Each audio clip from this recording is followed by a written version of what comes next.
하나님 말씀 같이 봅니다. 우리에게 주신 말씀은 사무엘하 6장 1절에서 11절까지 말씀입니다. 사무엘하 6장 1절에서 12절까지 말씀 한 절씩 교독합니다. 제가 먼저 읽습니다.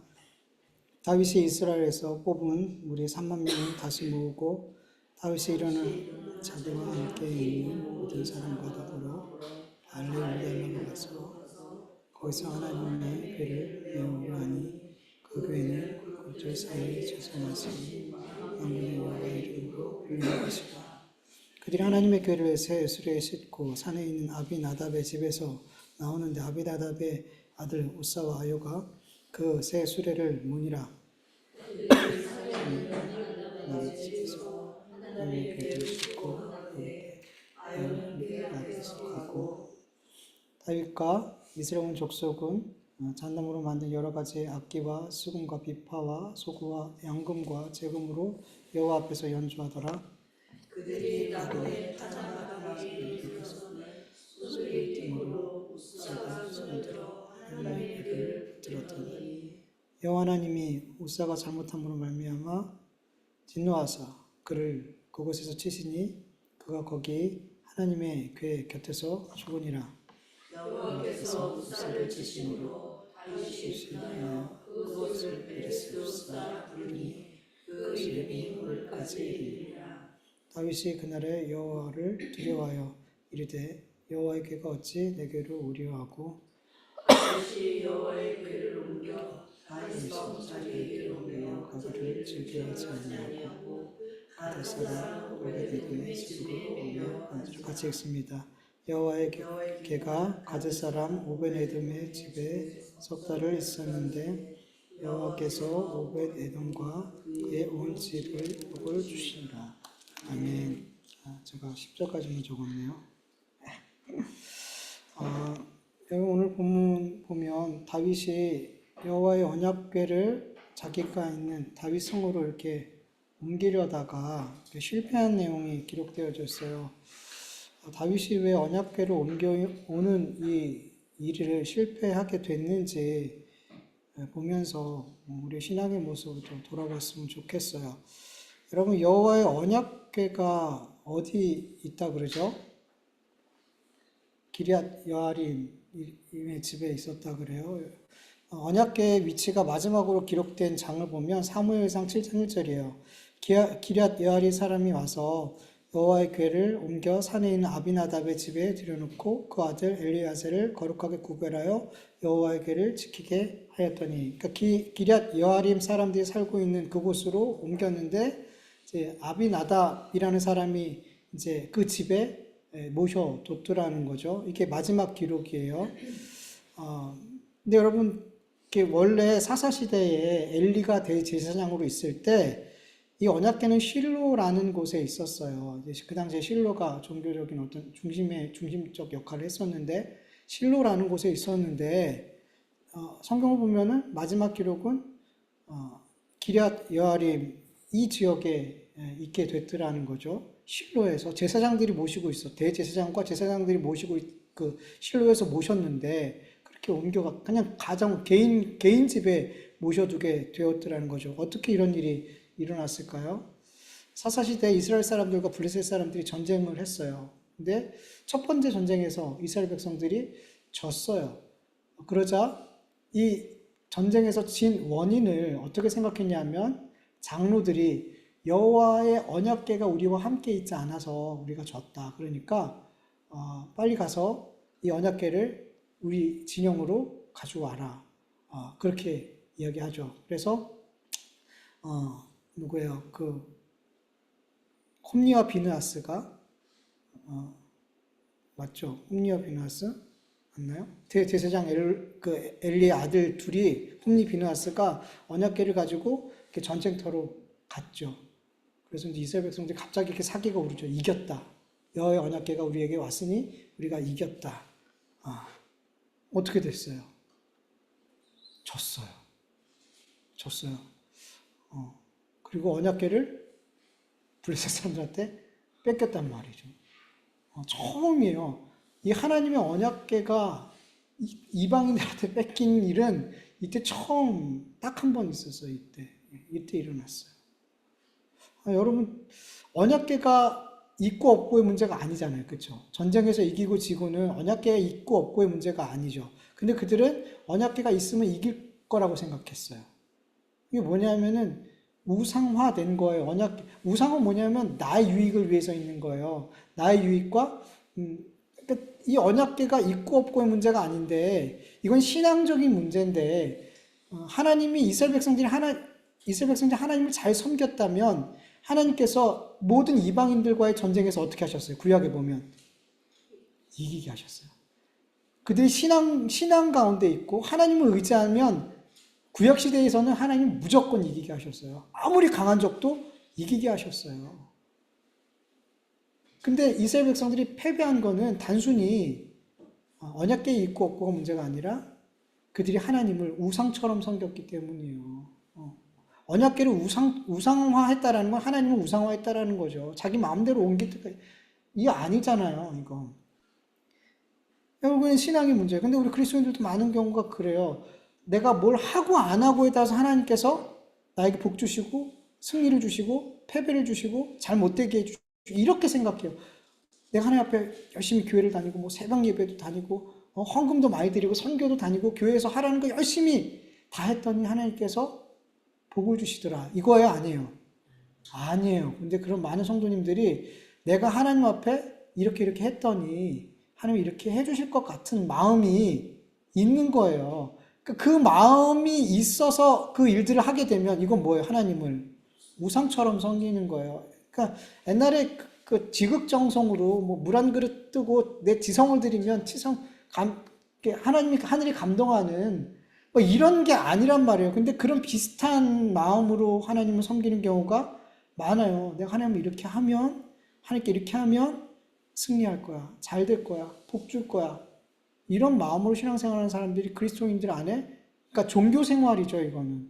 종교 생활하는 사람이 참 많단 말이에요. 아니에요. 근데 이스라엘 사람들이 그랬단 말이죠. 그런 마음으로 신앙생활을 했다라는 거죠. 그러니까 하나님께서 역사해요, 안 해요? 역사 안 해요. 역사 안 해요. 성경을 보면은 이게 언약궤가 들어왔을 때 이스라엘 백성들이 사기가 확 올라가서 막 함성을 지르니까 막 땅이 진동하거든요. 그러니까 블레셋 사람들이 쫄았어요. 큰일 났다. 큰일 났다. 근데 하나님 역사해요, 안 해요? 그들은 사기가 올라가고 블레셋 사람들은 사기가 저하됐는데 또 졌어요. 하나님이 역사 안 하시더라는 거죠. 그리고 나서 블레셋 사람들이 전쟁에서 이기고 언약궤를 가지고 왔어요. 그 블레셋은 5방백, 5큰 도시가 거기에 있는 지도자들이 있어요. 그렇게 해서 다스리는 나라였거든요. 한 도시에 갔어요. 그것을 모셔놨어요. 자기들이 신상이 있는 곳에 이렇게 언약궤를 모셔놨는데 결국 어떻게 되냐면 그 지역에 있는 사람들에게 하나님께서 독종을 보내서 어떤 피부병인지 어떤 종기인지 모르겠는데 그들이 엄청 고통스러워하고 많은 사람들이 죽었어요. 그래가지고 다른 지역으로 옮겼어요. 다른 도시로 이 언약궤를 옮겼어요. 그러니까 어떻게 됐을까요? 거기서도 하나님께서 독한 종기를 보내서 블레셋 사람들이 엄청 많이 죽고 그것 때문에 고통스러워하는 거예요. 그래서 그 도시 사람들도 이 언약궤를 그냥 줄 수가 없어서 다른 곳으로 옮기려고 하니까 그 도시 사람들이 우리를 다 죽이려고 그러는 거야. 그리고 안 받아들이더라는 거죠. 그래서 방백들이 모여서 회의했어요. 어떻게 할까? 돌려보내자. 언약궤 돌려보내자. 그리고 어떻게 했냐 하면 이 언약궤를 그냥 돌려보낼 수 없었어요. 그래서 새 수레를 만들고 젖나는 소가 그것을 끌고 가게 했어요. 이제 소가 이제 새끼를 낳으면은 모성애 때문에 이게 새끼한테 간단 말이죠. 근데 새끼랑 어미를 같이 소를 데리고 와서 새끼는 두고 이 소들만 가게 해요. 인도하는 사람 없이. 그럼 어떻게 하겠어요? 이 소들이. 본능적으로 새끼한테 올 텐데 얘네들이 좌우로 치우치지 않고 이스라엘 땅, 벳세메스로 쭉 걸어가는 거죠. 울면서 가더라는 거죠. 그래서 이 언약궤가 다시 유다 땅으로 오게 됐어요. 근데 이 벳세메스 사람들이 언약궤를 보고 얼마나 감사해요. 이 소들이 이 언약궤를 메고 왔어요. 그래서 그 새 수레를 패가지고 장작 삼아서 그 소들을 잡아가지고 하나님 앞에 제사를 올려드렸죠. 그리고 나서 궁금했어요. 언약궤를 볼 수가 없잖아요. 이 사람들이, 일반 사람들은 이 안에 뭐가 들었나 궁금해서 열어봤다가 하나님이 5만 70명을 죽이셨어요. 그 재앙이 임했어요. 그래가지고 성경 보면은 일반 사람들은 언약궤를 만져서도 안 되고 레위인들조차도 봐서도 안 돼요. 제사장만, 그리고 대제사장만 그 언약궤 앞에 1년에 한 번씩 나갈 수 있단 말이에요. 그렇게 거룩하게 구별해냈단 말이죠. 그런데 그 사람들이 호기심에 봤다가 그렇게 하나님께서 저주하셨다는 거죠. 그래서 두려웠어요. 이 언약궤가 여기 있으면 안 될 것 같은 거죠. 그래서 기럇 여아리 사람들한테 이거 좀 가져가라. 이 언약궤 좀 가져가라. 너무 두렵다. 그러니까 기럇 여아리 사람들이 그걸 가져가서 아비나답의 집에 이렇게 모셔두게 된 거죠. 그래서 다윗이 이 언약궤를 다윗성으로 가지고 오기 전까지 수십 년 동안 그렇게 이 아비나답이 이 언약궤를 모셨어요. 섬겼어요. 그 가정에서. 여러분 이걸 통해서 뭘 알 수 있냐면 여러분 바울이 40년 동안 왕위에 있었는데 이 언약궤 앞에서 물었어요, 안 물었어요? 안 물었다는 거예요. 이 언약궤가 제사장들이 섬기고 이래야 되는데 매일 그 언약궤 앞에 성소 앞에서 떡을 드리고 이렇게 제사를 드리고 그리고 1년에 한 번씩 지성소에 들어가서 이 언약궤 앞에서 대속죄일, 속죄를 온 이스라엘 백성들의 죄를 가지고 나가서 대속함을 받고 이래야 되는데 이게 그냥 일반 가정집에 있는데도 불구하고 사울은 그냥 방치해뒀어요. 관심을 갖지 않았어요. 이게 그냥 제사장들이 섬기든 일반 가정에 그냥 있든 이 언약궤가 어디 있는지 관심도 없는 거예요. 그리고 그 언약궤 앞에서 하나님의 뜻을 물었거든요. 근데 묻지도 않았어요. 하나님의 뜻을. 뭐예요? 하나님에 대한 관심이 없어요. 절기를 지켰을까요? 1년에 한 번씩 대제사장이 이 지성소 앞에 나가서 이스라엘 백성들의 죄를 가지고 나가서 사함을 받는 이 대속죄일, 이 너무나 중요한 이 절기, 1년에 한 번씩 있는 이 절기, 단 한 번 있는 이 절기 지킬 수가 없잖아요. 지킬 수가 없어요. 그러니까 절기도 제대로 지켜지지 않은 거예요. 관심이 없으니까. 누구에게? 하나님께 관심이 없어요. 누구한테 관심이 있어요? 나에게. 어떻게 하면 이 왕위를 지켜낼 수 있을까? 어떻게 하면 내 왕위를 내 아들들한테 물려줄 수 있을까? 어떻게 하면 이 자리를, 이 왕권을 지킬 수 있을까? 온 관심이 거기 있는 거예요. 하나님 앞에 관심이 없어요.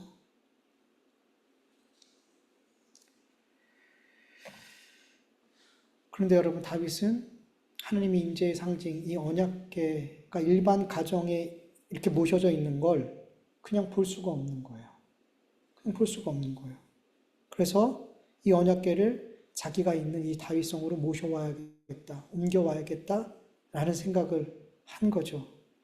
여러분, 하나님께서 이렇게 보면요, 하나님이 기뻐하시는 일들이 이렇게 보여지는 사람이 있어요. 그리스도인들, 이렇게 성도들 중에 하나님께서 기뻐하시는 일들이 이렇게 보여지는 사람이 있고, 그게 안 보여지는 사람들이 있어요. 네. 그 결정적인 차이가 뭔지 아세요? 어떤 사람은 하나님 기뻐하시는 일이 보여. 어떤 사람은 하나님 기뻐하시는 일이 안 보여. 우선순위 차이예요. 하나님이 우선인 사람은 하나님이 기뻐하시는 일이 보여. 왜냐하면 하나님께 관심이 있으니까. 하나님 내 삶의 우선순위야. 여러분, 내가 누군가 사랑해. 그 사람이 내 삶의 우선순위야. 그러면 어떻게 해요? 관심이 거기 다 있잖아요.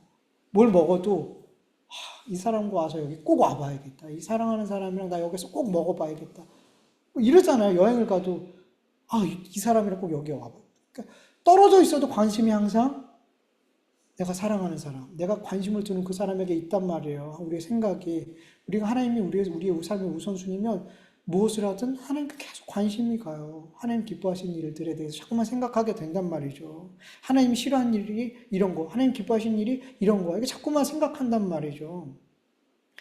사울은 하나님의 우선순위가 아니었어요.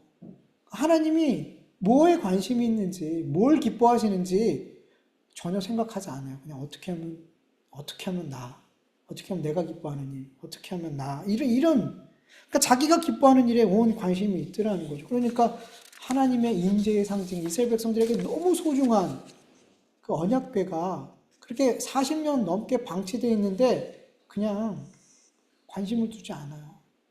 언약궤란 말이 나오지 않아요. 관심이 없으니까. 여러분, 자기가 우선순위인 성도들은 아무리 교회를 오래 다녀도 하나님이 기뻐하는 일이 안 보여요.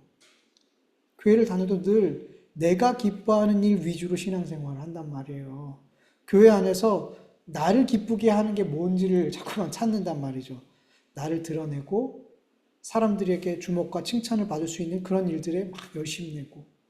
그래서 교회 직분을 발휘하는 분들, 특히 뭐 장로가 되고 뭐가 되려는 분들이 보면은 그런 욕심, 어떤 자리에 욕심 있는 걸 보면은 그래요. 하나님이 기뻐하는 거 별로 관심이 없어요. 그분들은 장로가 되고 뭐가 돼도 하나님이 기뻐하는 일에 관심이 없어요. 계속 내가 기뻐, 내가 어떻게 영광받고 칭찬받고 존경받고 거기에 관심이 항상 있더라는 거죠. 이렇게 보면은. 뭐 지위와 뭐 교회에서 어떤 위치와 직분과 이런 거 상관없이 정말 하나님이 뭘 기뻐하는지, 하나님이 뭘 원하시는지, 하나님이 누구에게 관심이 있는지, 어디를 바라보시는지, 하나님 어떤 일을 하기를 원하시는지를 이런 어떤 직분이 그걸 보게 해주는 게 아니에요. 하나님이 내 삶의 우선인 순위인 사람이 보이는 거예요.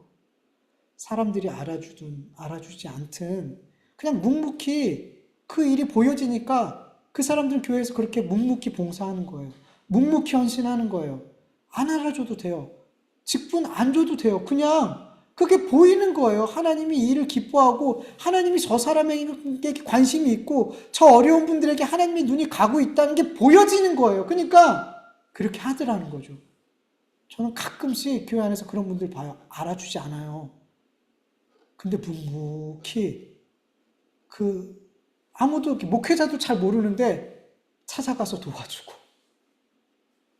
물질적으로 경제적으로 어려우면 자기 거 모아둔 거 어려운 거 나누고 병원 찾아가고 목회자도 아니에요. 근데 보이는 거예요. 교회 안에서 하나님이 누굴 향하고 있는지 보이는 거예요. 교회 안에 어려움이 그냥 보이는 거예요. 그냥 해요. 자랑하지도 않아요. 잘 몰라요. 그래서 사람들이 잘 보니까 보이는 거예요. 그런 분들이 있어요, 여러분, 교회 안에. 그런 분들은 뭐 지금까지도 교제하는 분들이 그런 분들이 있는데 여전히 그분들의 삶의 중심은 하나님이 우선순위예요. 여전히 하나님이 뭘 기뻐하실지 생각하시는 분들이에요. 여전히. 자꾸 보이는 거예요. 여러분, 보여지길 간절히 원해요. 하나님이 정말 뭘 기뻐하는지가 하나님의 눈이 어디에 있고 누구를 바라보고 있고 어떤 일을 하고 싶어 하시는지가 누가 시켜서가 아니라 보여지길 간절히 원합니다. 여러분, 사랑하면 보여요. 관심 두면 보여요. 근데 왜 안 보여요? 하나님께 관심이 없어. 하나님 별로 사랑하지 않아요. 그러니까 관심이 없으니까 보이지가 않아요. 여러분, 부모들이 자식들이 어려우면 잘 보여요, 안 보여요? 너무 잘 보이죠? 표정만 보여도 알잖아요. 때로는 얘가 똥이 매려운지, 뭐가 먹고 싶은지. 애기 때는 뭐 그냥 응애 소리만 들어도 알잖아요. 커도 보여요. 왜요? 사랑하고 관심 있으니까. 보여요. 근데 사랑하지 않으면, 관심이 없으면 안 보여요. 여러분, 하나님이 기뻐하시는 일이 뭔지 보여지길 간절히 원합니다. 하나님께 좀 관심을 두고 하나님을 사랑하길 원합니다. 그럼 그게 억지로 되는 게 아니에요. 자연스럽게 돼요. 여러분, 억지로 하는 거 아니잖아요. 자녀들을 관심 갖고 사랑해서 얘들이 필요가 보여지는 게 억지로 되는 게 아니잖아요. 그냥 자연스럽게 되는 거죠. 하나님을 사랑하세요. 하나님 내 삶의 우선순위가 되세요. 그러면 보여줘요. 네. 여러분, 오늘 본문 2절을 보면 다윗이 일어나 자기와 함께 있는 모든 사람과 더불어 바알레 유다로 갔다라고 기록해요. 앞에서 보면은 기럇 여아림이라고 되어 있는데 바알레 유다라고 해서 뭐 다른 지역 같은데 바알레 유다는 이렇게 이런 말이에요. 유다의 바알라라는 뜻이에요. 그래서 이게 성경을 보면은 여호수아 15장 9절 보면 또 이 산 꼭대기에서부터 넵두와 샘물까지 이르러 에브론 산 성읍에 나아가고 또 바알라 곧 기럇 여아림으로 접어들며 이렇게 기록되고 있죠. 그러니까 기럇 여아림이랑 오늘 나오고 있는 바알 레위다 이게 같은 지명이에요. 같은 거예요. 근데 이름만 표기만 좀 다른 거라서 다른 곳이네라고 얘기할 수 있는데 같은 곳이에요. 그러니까 성경을 보면 같은 곳이라는 걸 알 수 있어요. 여러분 다윗이 언약궤를 이제 가져오려고 했어요. 자기 다윗성으로 옮겨오려고 했어요. 근데 여러분 이 일이 실패하게 돼요. 오늘 본문처럼 실패하게 돼요. 왜 실패했을까? 여러분 3절을 보면 다윗이 하나님의 언약궤를 새 수레에 싣고 아비나답의 아들들이 이렇게 몰고 가요. 그리고 이제 백성들과 다윗들은 막 악기 불고 막 춤추고 그렇게 가요. 근데 6절을 보면 소가 낙원 타작마당에 이르러서 널뛰더라는 거죠. 막 뛰더라는 거죠. 그래서 우사가 언약궤가 이렇게 떨어질까봐 이렇게 언약궤를 탁 붙들었어요. 그래서 어떻게 해요? 하나님께서 우사를 그 자리에서 죽이셨어요. 평행 본문인 역대상 13장 11절을 보면 여호와께서 우사의 몸을 찢으셨으므로 다윗이 노하여 그곳을 베레스 우사라고 불렀다 그래요. 여러분 베레스라는 히브리어 단어의 뜻은 폭발하다, 터지다라는 뜻이에요. 그러니까 그냥 혼자 그냥 탁 만졌는데 그냥 하고 쓰러진 게 아니라 하나님이 찢어 죽인 거예요. 번개를 내리셨는지 어떻게 하셨는지 모르겠는데 그 몸이 폭발했어요. 터졌어요. 찢어졌어요. 그렇게 하나님께서 하나님의 진노를 우사에게 보여주셨더라는 거죠. 네. 지금 이 다윗이 하고 있는 이 일에 대해서 하나님의 마음이 어떤지를 보여주신 거예요. 네.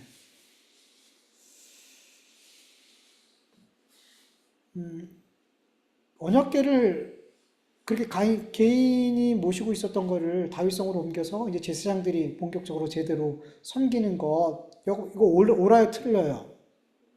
옳아요. 옳아요. 하나님 기뻐하시는 일이 아니에요. 기뻐하시는 일이죠. 기뻐하시는 일이죠. 근데 왜 실패했을까요?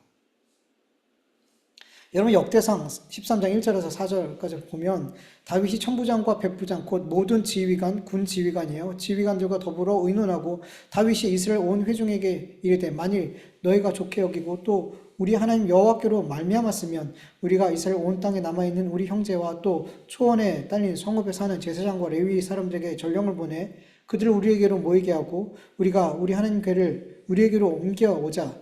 사울 때에는 우리가 궤 앞에서 묻지 아니하였느니라 하매 뭇 백성의 눈이 이 일을 좋게 여김으로 온 회중이 그대로 행하겠다 한지라. 아멘.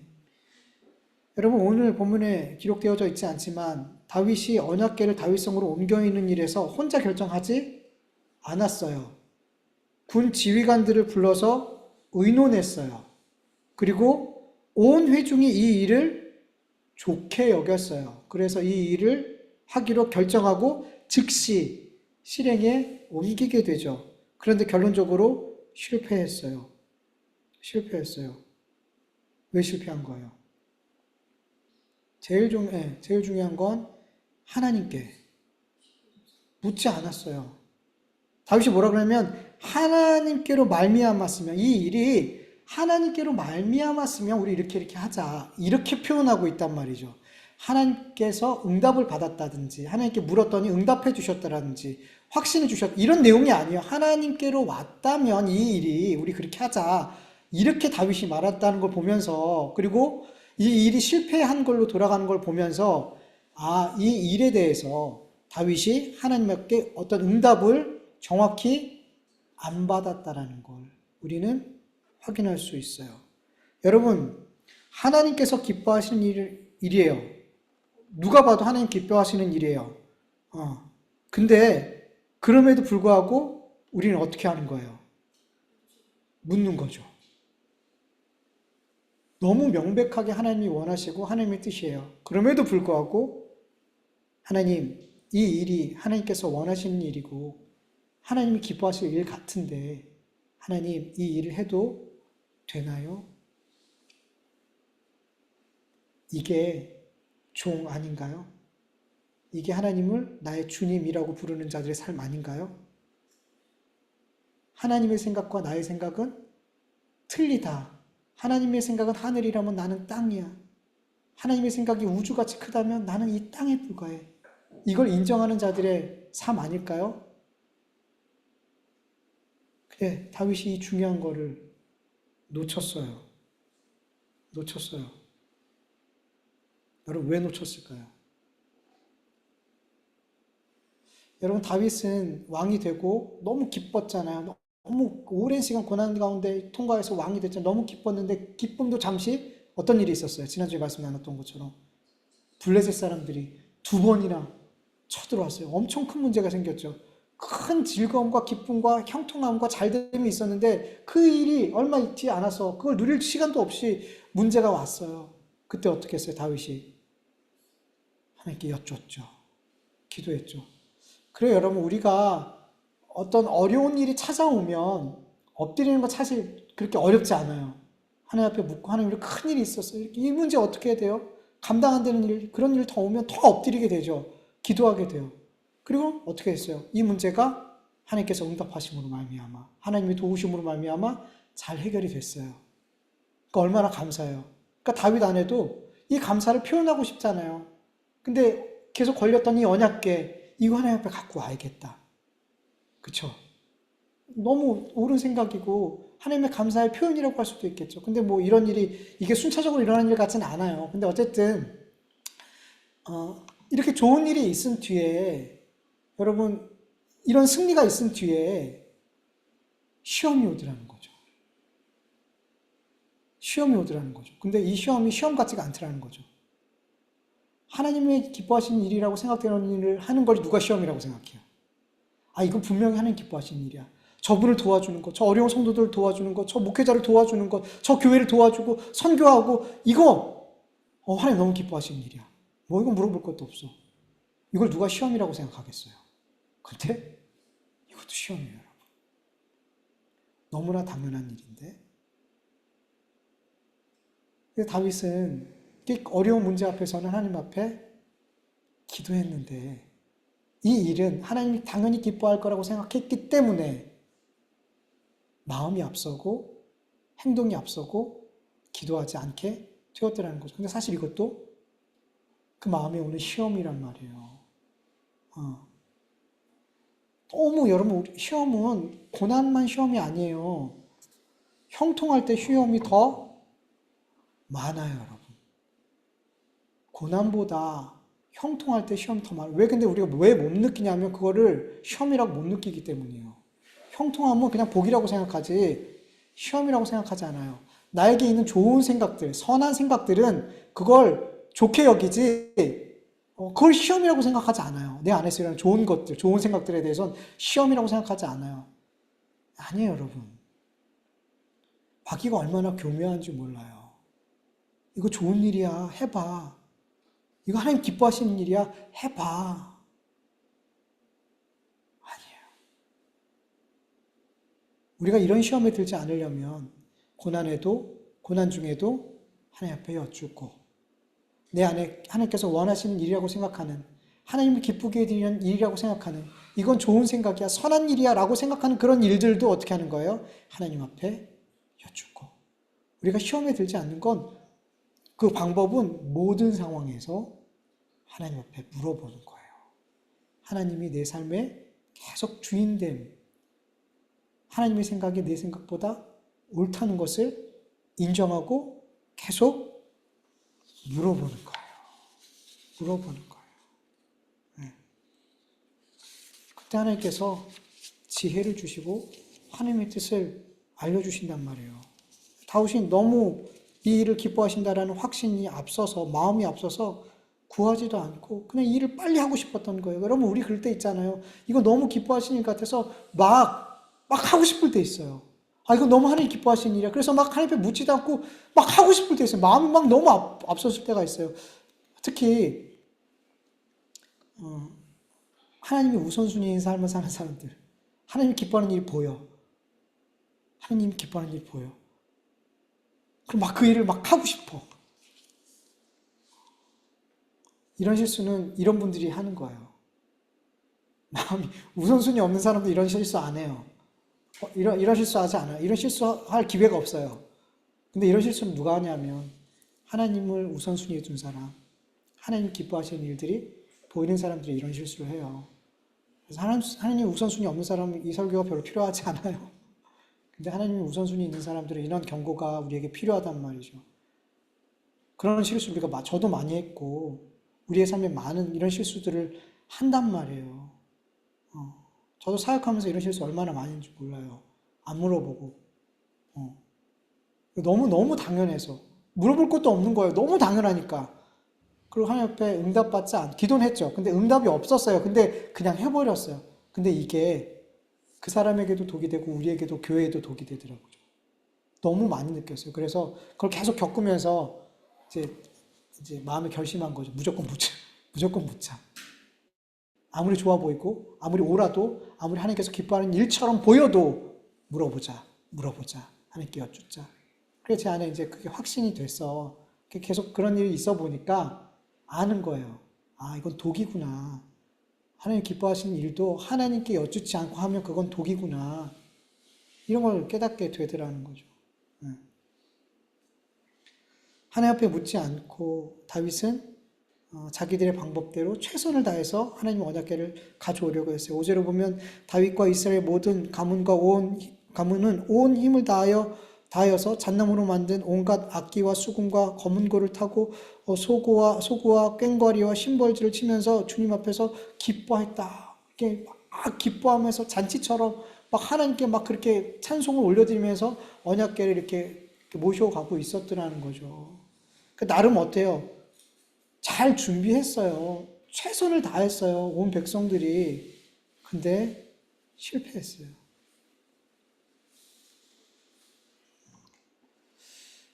왜 하나님께서 이 일이 이루어지지 않게 하셨을까? 여러분 민수기 4장 15절을 보면 현대인의 성경으로 보면은 아론과 그의 아들들이 이 거룩한 물걸들과 기구들을 다 꾸려 놓은 후에 진영이 이동할 준비가 완료되면 고앗 자손들이 레위 지파 중에 고앗 자손 있잖아요. 레위 지파 고앗 자손들이 그것을 운반하게 하라. 그러나 고앗 자손들은 이 거룩한 기구들을 만져서는 안 된다. 만일 그것들을 만지면 죽을 것이다. 성막 물건 중에서 이것들은 고앗 자손들이 운반해야 된다. 그러니까 성소 안에 있는 거룩한 것들에 대해서 이제 아론의 자식들이 그걸 이렇게 다 덮고 못 보게 해요. 그런 다음에 이렇게 레위 여러 아들들이 있었는데 역할이 다 달랐는데 고핫 자손은 그것들을 매는 일을 했어요. 그러니까 언약궤도 누구만 맬 수 있어요? 고핫 자손이 메고 가야 되는 거예요. 그게 하나님께서 언약궤를 옮길 때 쓰는 방법이었어요. 근데 어떻게 했어요? 새 수레에 싣고 동물이 몰고 가게 했어요. 그러니까 하나님의 언약궤를 다루는 방식과 달라요. 이거 지금 앞에서 얘기했죠. 이건 이 방법을 누가 썼어요? 블레셋 사람들이 썼어요.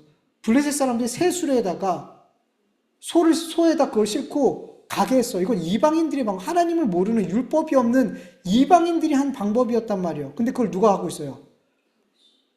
다윗이. 하나님의 율법을 갖고 있는 이스라엘 백성들이 하나님의 언약궤를 블레셋 사람들이 했던 방법과 똑같이 했더라는 거죠. 말씀이 없는 사람과 똑같이 하나님의 율법을 대했더라는 거죠. 언약궤에 대해서 대했더라는 거죠. 하나님의 방법이 아니었어요. 마음이 없으니까 과정을 소홀하게 됐어요. 옮기는 건 맞아요. 하나님의 언약궤를 그렇게 옮겨오는 건 맞아요. 근데 뭐가 잘못된 거예요? 방법이, 과정이. 왜? 뭐가 없으니까? 마음이 없었고, 뭐가 없으니까? 기도가 없으니까. 여러분, 하나님께 기도했다면 하나님이 블레셋과의 전쟁할 때도 하나님께서 알려주셨죠. 어떻게 싸워야 될지도 알려주셨죠. 싸우는 방법까지 알려주셨죠. 다윗이 기도했다면 하나님 이렇게 하고 싶은데요. 이게 맞는 것 같은데요. 하나님 어떻게 해야 될까요? 하나님께서 당연히 옮겨가라고 하셨겠죠. 그리고 방법도 알려주시지 않았을까요? 그렇지 않았을까요? 그리고 다윗이 또 실수한 게 기도하지 않으니까 자꾸 지혜를 막으시는 거예요. 언약궤를 옮겨오는 일에 있어서 이거를 군 지휘관이랑 상의해야 될까요? 제사장들과 상의해야 될까요? 당연하죠. 이건 군 지휘관과 상의할 문제가 아니에요. 언약궤를 담당하는 제사장들과 상의해야 된단 말이에요. 제사장들은 율법을 가르치는 일도 했단 말이에요. 그 율법을 잘 아는 제사장들이 다윗이 그 일에 대해서 이거를 옮겨오려고 하는데 제사장들 생각은 어떠냐? 이렇게 의논했다면 뭐라 그랬겠어요? 줄줄줄줄 나왔겠죠. 율법을 가르치는 자들이니까. 백성들에게 가르치는 역할을 하고 있었으니까. 이거는 고라의 자손들이 메고 와야 됩니다. 이렇게 해야 됩니다. 라고 알려줬겠죠. 그러니까 하나님께 기도하지 않으니까 지혜가 막히니까 이걸 누구와 상의해야 될지도 방향을 잘못된 거예요. 시작부터 잘못된 거예요. 그러니까 제가 아마도 생각하기에는 이게 왜 이 세수레에 실어서 블레셋 사람들이 했던 방식과 똑같이 했을까 나와 있지는 않지만 제가 아무리 생각해도 이 일을 다 알잖아요. 이 언약궤가 뺏겼다 어떻게 돌아가는지 이스라엘 백성들이 다 알잖아요. 그걸 기억했던 것 같아요. 그러니까 군 지휘관들과 이렇게 이런 전례가 있으니까 그걸 아마 따르지 않았을까라는 생각이 들어요. 그래서 그렇게 그 방법과 똑같이 하지 않았을까? 전 그렇게 추측이 돼요. 그래서 결국에는 하나님께서 하나님의 방법을 따르지 않았던 이 과정을 소홀히 했던 이 결국 하나님께서 우사를 대표로 죽이신 거죠. 그래서 이 언약궤가 다윗성으로 옮겨지지 못하도록 그렇게 하신 거죠. 제가 늘 말씀드리잖아요. 하나님의 일을 할 때는 뭐가 1순위예요? 과정 1순위예요. 세상 사람들 결과만 좋으면 돼요. 과정 상관없어. 과정 상관없어. 결과만 좋으면 돼. 결과만. 여러분 이번에 있었던 나라의 어려움도 뭐가 중요했던 거예요? 결과만 좋으면 된 거예요. 과정이 어쨌든 상관없어요. 어떤 짓을 해도 상관없는 거예요. 결과만 좋으면 된다라는 생각이에요. 이게 사람들 생각이에요. 결과만 좋으면 돼. 결과만 좋으면 돼. 그럼 과정 상관없어. 사람들 생각이에요. 아니에요. 근데 그리스도인들 뭐가 중요해요? 과정이 중요한 거예요. 과정이 곧 결과예요. 과정이 결과예요. 우리 그리스도인들에게. 하나님의 뜻대로 하는 그 과정 속에 하나님은 하나님의 뜻을 이루는 거예요. 결과는 우리가 만들어내는 게 아니에요, 여러분. 아시죠? 열매는 우리가 만들어내는 게 아니에요. 하나님이 만들어내시는 거예요. 그래서 우리는 뭘 하는 거예요? 과정을 잘하는 거예요. 예수님 성경에 그러잖아요. 씨를 심는 사람이 있고 물 주는 사람이 있어요. 근데 열매를 맺는 건 누가요? 하나님이 하시는 거예요. 모든 사역자들이 복음을 전하는 모든 사역자들은 다 뭐라는 거예요? 과정을 최선히 했다라는 거죠. 결과는 하나님이 맺게 하시는 거예요. 그래서 여러분 우리 그리스도인들에게는 항상 결과가 아니라 과정이에요. 과정을 잘 밟으면 하나님이 원하시는 그 과정을 밟으면 결과는 열매는 하나님의 선하신 열매가 반드시 맺혀지게 되어져 있어요. 근데 바울은 지금 뭘 지향했어요? 결과만 봤어요. 옮기는 게 맞아. 옮기는 게 맞아. 그리고 자기가 할 수 있는 최선의 일들을 다 했어요. 근데 그게 아무리 좋아 보여도 방법이 누구의 방법이에요? 사람의 방법이에요? 하나님의 방법이에요? 사람의 방법. 사람이 보기 좋은 방법이 있고 나쁜 방법이 있죠. 우리는 판단해요. 이건 좋은 방법이야, 나쁜 방법이야. 우리는 판단할 수 있어요. 근데 하나님은 그렇게 판단하지 않아요. 사람의 방법이냐 하나님의 방법이냐만 보이는 거예요. 하나님에서는. 사람은 거기서 나누는데 하나님 그거 나누지 않으세요. 아무리 좋은 방법이라도 하나님의 방법이 아니면 그건 악이에요. 그게 하나님이 나누는 기준이에요. 그래서 하나님의 방법을 따라야 되는 거예요. 그리스도인들은. 그럴 때 결과는 하나님이 만들어주실 줄 믿습니다. 네. 그리고 여기서 또 한 가지 또 우리가 마지막으로 나누는 건 여러분 우리가 누구와 우리의 문제를 가장 먼저 하나님 앞에 가지고 나가야 되겠죠. 그리고 어떤 문제에 있어서 누구와 상의하는 것도 되게 중요한 거 아시죠? 하나님이 누구를 통해서 말씀하신 경우가 되게 많아요. 누구를 통해서 답을 주신 경우가 굉장히 많아요. 그래서 여러분, 하나님 앞에 여쭐 때 하나님께서 지혜를 주세요. 내가 이 문제를 누구와 의논해야 되고, 누구와 이야기하고, 누구의 도움을 구해야 될지 하나님이 기도할 때 지혜를 주세요. 어떤 경우에는 넌 기도만 해. 아무에게도 가지 마라고 할 때도 있고, 하나님께서는 지혜를 주셔서 이런 문제는 누구와 상의해야 될 거라는 어떤 지혜를, 마음을 주신단 말이에요. 그래서 여러분, 기도하셔요. 마음 앞서지 마시고, 하나님 앞에 기도하셔서, 하나님 아무리 기뻐해도 사람의 방법으로 하면 하나님 막으세요. 그러니까 과정이 중요해요. 하나님께 묻고 하나님의 방법으로 하나님께서 기뻐하신 일을 감당하는 저와 여러분 되기를 간절히 축원합니다. 우리 같이 말씀을 기억하면서 잠시 기도드리죠.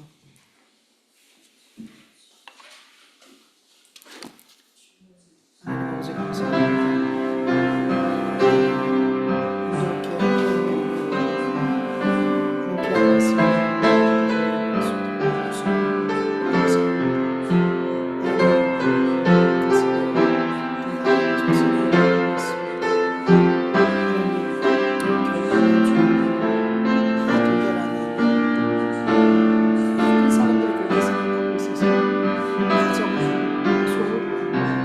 가정은 옳지 않아도 결과물 좋다는 생각이 모든 사람에게 있어서 정말로 하나님 믿지 않는 사람들은 최소한 그 양심으로 아버지 하나님 가정을 양심적인 가정을 막을 수 있도록 도와주셔서 사람들이 점점 더 가정을 중시할 수 있도록 우리나라의 민족을 도와주시고 특별히 하나님 긍정적인 정말 건강하고 오랜 가정을 막아갈 수 있도록 도와주시옵소서. 특히 하나님의 그리스도인들은 아버지 사람들이 옳은 방법과 나쁜 방법을 떠나서 하나님의 방법을 믿고 따라갈 수 있는 우리 그리스도인을 도와주시고 도와주시옵소서. 내가 아무 못하고 생각하고 하나님께서 기뻐하셔도 먼저 그리스도인을 도와줄 수 있도록 도와주시옵소서. 이 어려운 중에 하나님께서 바른 길로 아버지 인도해 주실 줄 믿습니다. 하나님을 베풀어 주시옵소서. 하나님을 베풀어 주시옵소서. 감사합니다.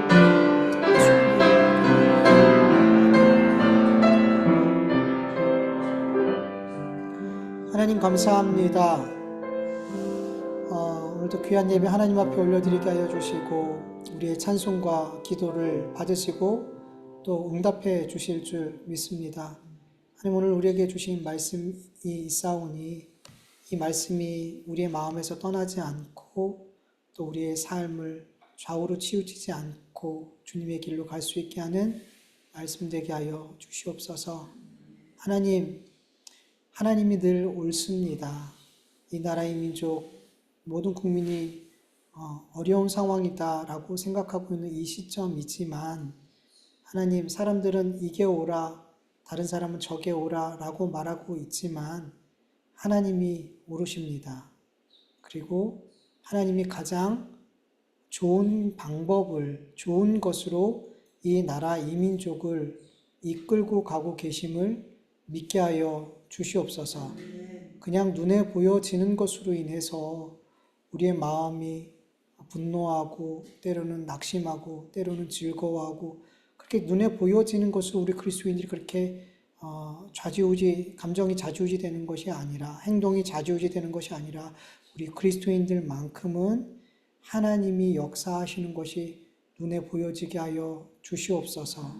하나님이 이 나라의 민족을 얼마나 사랑하는지 보여지게 하여 주시옵시고 하나님이 얼마나 공의로우신 분인지 보여지게 하여 주시옵시고 하나님께서 이 나라 이 민족을 정말 우리의 무지한 지혜가 아니라 하나님의 지혜로 인도하고 계심이 우리 기도하는 자들에게 다 보여져서 모든 상황과 모든 시국 가운데 하나님께 감사할 수 있는 우리 그리스도인들 되어질 수 있도록 역사하여 주시옵소서.